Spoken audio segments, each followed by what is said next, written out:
Il y a peut-être des nouvelles positives du côté du Barça pour Dani Olmo. On va voir tout ça dans cette vidéo. Salut à tous les gars, c'est Azial. Aujourd'hui, on se retrouve pour une nouvelle vidéo Actu Barça. Oui, je sais, aujourd'hui on a fait 2 vidéos sur l'actualité du Barça parce qu'il y a des choses à dire. Il y a des choses à dire et comme je l'ai dit, c'est un club qui quand même a fait énormément parler de lui sur les dernières semaines. C'est peut-être le club qui a fait le plus parler de lui pendant cette petite phase de trêve, au-delà de l'APL, parce que l'APL ça jouait encore, donc il y avait les matchs, etc. On pouvait en discuter. Sinon, à part ça, on a beaucoup parlé du Barça et j'en ai pas parlé sur la chaîne. Voilà, ça en a énormément parlé avec le cas de Dani Olmo pendant les périodes de fête, etc. etc. Donc, on essaye de rattraper un petit peu le tout. Et aujourd'hui, dans cette vidéo, les dernières infos autour de Dani Olmo et Pau Victor, du coup, sont peut-être positives parce qu'on irait peut-être vers un avis favorable pour potentiellement avoir un Dani Olmo et un Pau Victor qui pourraient jouer. Mais encore une fois, j'ai essayé de me renseigner. Alors déjà les gars, gros disclaimer, franchement c'est impossible de savoir.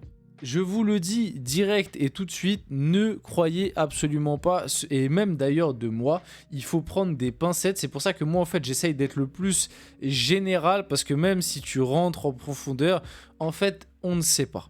On ne sait pas et personne, à part vraiment très peu de gens, mais globalement, personne ne sait exactement ce qu'il se passe en interne, comment sont les finances du Barça, qu'est-ce que le Barça fait exactement, quel levier ils essayent d'utiliser pour essayer de contourner le truc, enregistrer Dani Olmo, Pau Victor. En réalité, on ne sait pas. Personne ne sait, à part les dirigeants du Barça, et comme je le dis, peut-être 2-3 personnes très proches.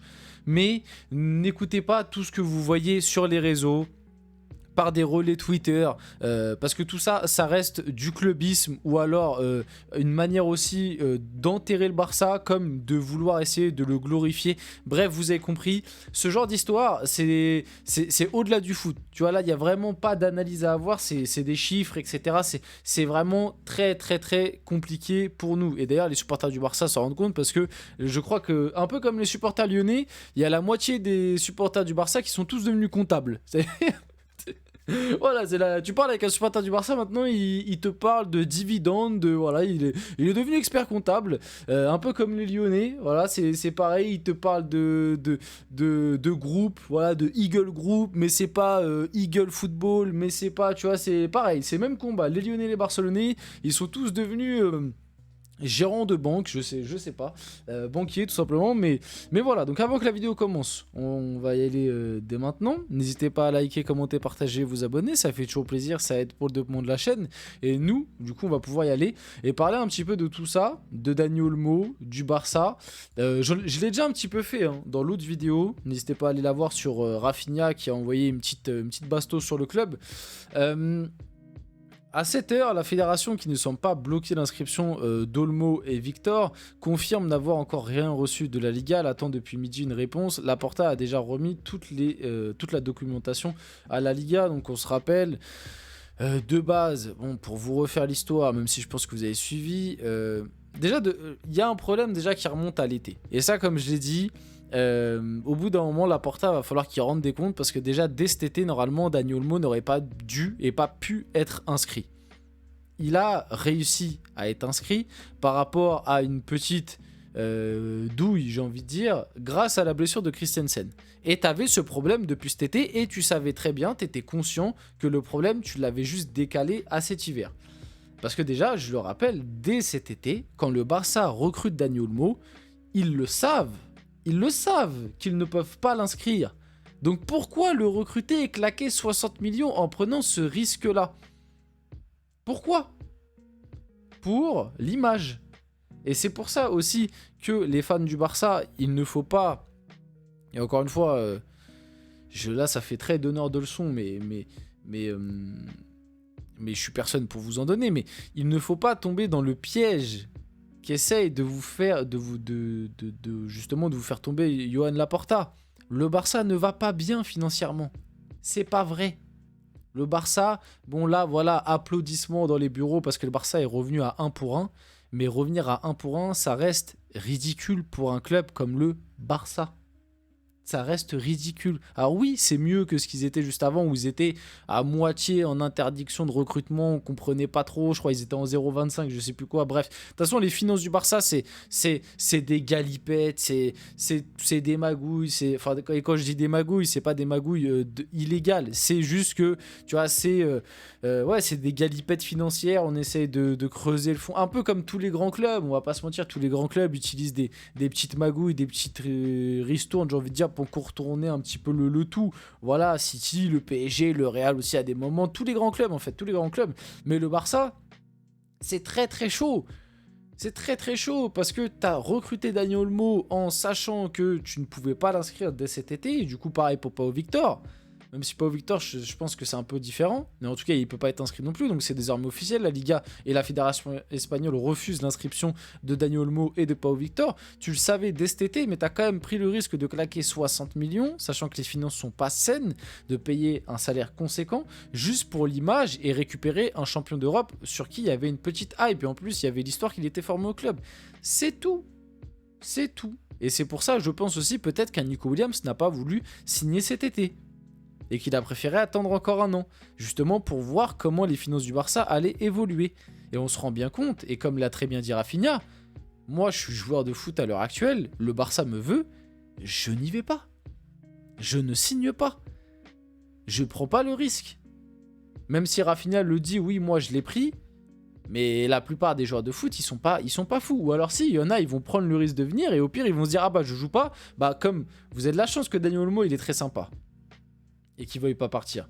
Parce que Dani Olmo, là, il pourrait partir, aller dans le club qu'il veut et continuer de recevoir son salaire du Barça tout en recevant un nouveau salaire. Donc il pourrait cumuler 2 salaires, ce jusqu'à 2030. Parce que le Barça l'a signé jusqu'à 2030. Et le Barça ne pourrait rien faire contre ça.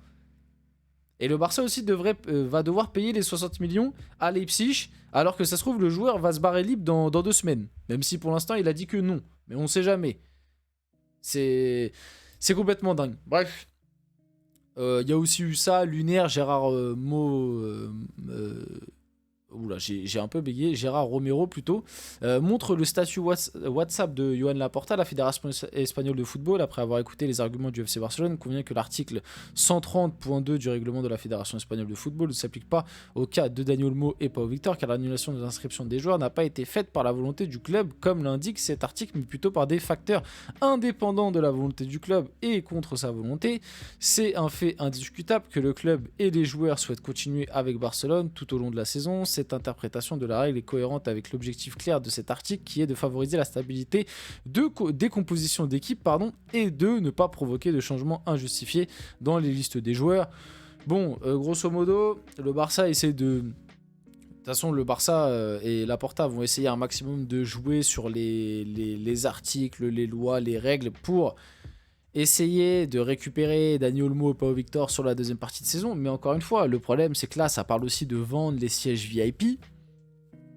Les loges VIP plutôt. Et je crois même que ça a été fait. C'est bon, ils les ont vendus, je crois, pour 120 millions. Encore, sur 20 ans. Donc t'as encore hypothéqué le club, parce que ça c'est pareil, c'est un truc qu'il faut pas oublier, c'est que le Barça est déjà hypothéqué de malade mental. Là le Barça est endetté, enfin pas endetté, mais en tout cas ils sont aussi endettés, hypothéqués sur les 20 prochaines années, pour essayer de remettre le club à flot en ce moment.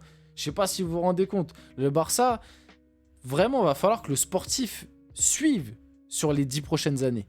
Parce que si t'enchaînes 2-3 saisons sur les 10 prochaines années, où imaginons il se passe des catastrophes et tu vas pas en Ligue des Champions ou tu fais pas des gros parcours en Ligue des Champions, mais mon pote, le Barça, dans 10-15 ans, attention.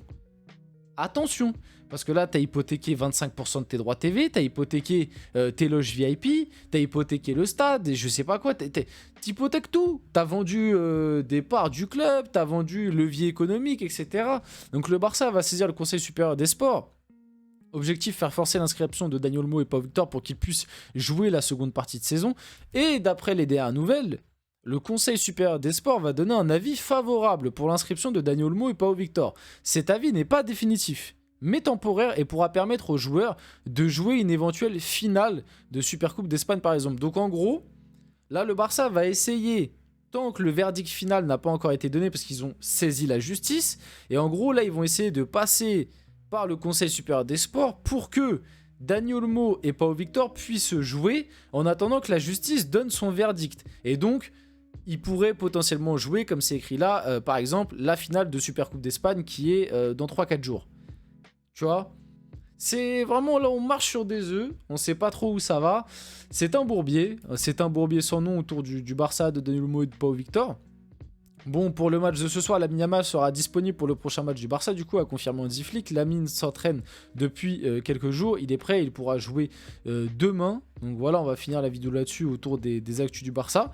Ça reste très compliqué, il y a le match ce soir, je pense qu'on va en parler, on va le débriefer. J'espère que la vidéo vous a plu, si c'est le cas, n'hésitez pas à la liker, commenter, partager et vous abonner les gars, c'était Azial et on se retrouve très rapidement pour une prochaine vidéo.